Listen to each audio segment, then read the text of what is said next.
Kita bercermin dengan Sri Lanka, kita samerikan dan kita jelaskan. Kebangkrutan di Sri Lanka meminta warga Sri Lanka yang di luar negeri, para diaspora, untuk mengirimkan uang mereka ke keluarga mereka di Sri Lanka. Saking gak ada uangnya itu negara Sri Lanka. Namun, 13 bank utama di Sri Lanka saat ini bangkrut. Di sini, pemerintahan Sri Lanka berhutang 700 triliun rupiah atau setara 51 bilion dolar ke Tiongkok yang sudah jatuh tempo. Namun, APBN Sri Lanka kosong kasnya. Di Sri Lanka saat ini tidak ada makanan, di mana sebagian besar produk makanan adalah impor. Juga tidak ada fuel, bahan bakar untuk kendaraan. Juga tidak ada obat-obatan, bahkan dokter serta rumah sakit membatalkan seluruh operasi kesehatan karena tidak ada obat-obatan. Tiap malam listrik mati di 90% wilayah Sri Lanka. Yang terjadi di Sri Lanka bukan hanya krisis ekonomi, namun ada yang lebih besar, yaitu krisis kemanusiaan. Yang jadi pertanyaan, bagaimana semua ini terjadi? Bagaimana Sri Lanka kehilangan semua uangnya tersebut? Kita akan jelaskan dalam episode kali ini untuk menjadi pelajaran bernegara bagi kita semua.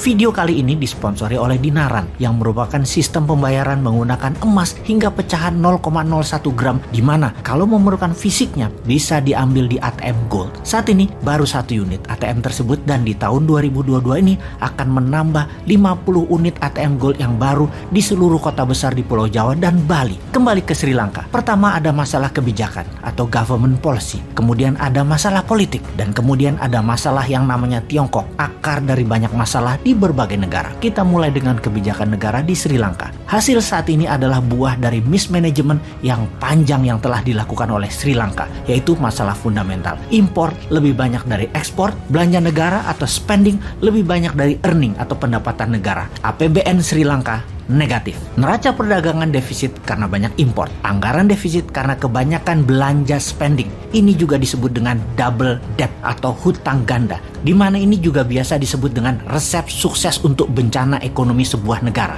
Cara Sri Lanka menyelesaikan masalah defisit tadi salah kaprah, yaitu dengan malah menambah hutang. Hutang Sri Lanka saat ini 111% dari GDP, alias lebih banyak hutang dari jumlah barang produksinya. Lebih parah lagi, di saat ekonomi sulit di tahun 2019, Gotabaya Rajapaksa yang terpilih jadi presiden di Sri Lanka waktu itu menjanjikan pemotongan pajak untuk menarik simpati masyarakat pada kampanyenya. Efek dari hal itu semua di tahun 2019, rating Sri Lanka menjadi negara pariah atau setengah negara gagal. Apa yang terjadi kemudian? Investor meninggalkan Sri Lanka besar-besaran. Lalu Gotabaya buat lagi blunder. Dia melarang pupuk kimia di Sri Lanka. Bukan untuk kesehatan, namun karena tidak ada dolar untuk membeli pupuk, dia bersandiwara, bernarasi untuk kesehatan. Tapi hal itu semua blunder, membuat petani gagal panen hingga menurunkan jumlah produksi beras hingga 50% turunnya. Sejak Juni 2021, Sri Lanka menjadi pengimpor beras. Di tengah kekacauan tersebut, sejak Juli 2021, di mana dukungan terkuat Rajapaksa adalah Sinhala Buddhis, atau kalau di Indonesia adalah gerakan keagamaan. Dan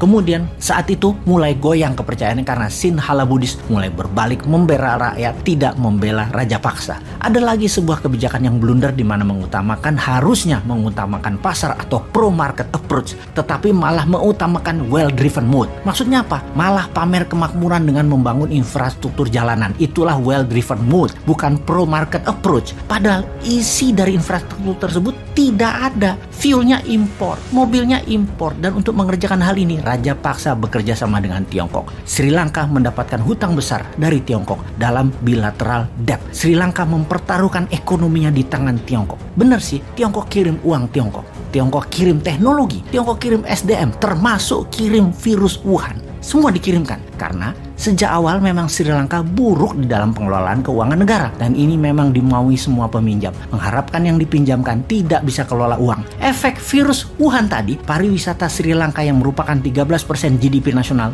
turun. Di tahun 2020, turis hanya berjumlah 170.000 orang saja dengan pendapatan sekitar 2 billion, di mana di tahun 2019 ke belakang mencapai 2,3 juta turis datang atau senilai 7,5 billion dolar. Agrikultur yang merupakan 8% GDP Sri Sri Lanka turun hingga 4%. Kemudian cari utangan di mana India mengambil peluang tersebut untuk juga melakukan debt trap ke Sri Lanka, menambah beban negara Sri Lanka yang pada akhirnya raja paksa mendevaluasi rupiah Sri Lanka turun 32%. Dan ternyata bukan menambah kekuatan pasar namun membuat turun purchase power, daya beli kekuatan rakyat. Saat ini inflasi di Sri Lanka 30%. Artinya harga makanan sudah naik 30% dalam beberapa bulan ini saja. Harga kelapa misalnya hampir naik 80% dibandingkan tahun 2019.